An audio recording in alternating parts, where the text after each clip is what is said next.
Point of information Amit Gorkhe. Point of इन्फॉर्मेशनच्या माध्यमातून सभागृहाला मी विनंती करत आहे, महाराष्ट्र राज्यातील मातंग आणि तत्सम समाजातील लोकांचे जीवन उंचावणे व समाज प्रवाहात या समाजाला मानाचे स्थान मिळवण्याच्या उद्देशाने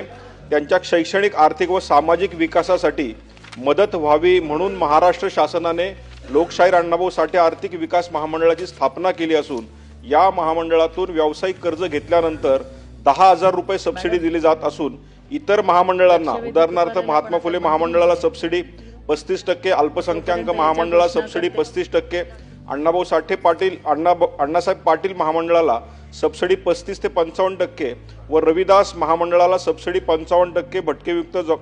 जमाती विकास महामंडळाला 35% अशी प्रकल्प खर्चास अनुसरून सबसिडी दिली जात असून अण्णाभाऊ साठे महामंडळाने काही पाप केले आहे का? या महामंडळात सबसिडी केवळ 10,000 रुपये दिले जात असून माझी शासनाला विनंती आहे की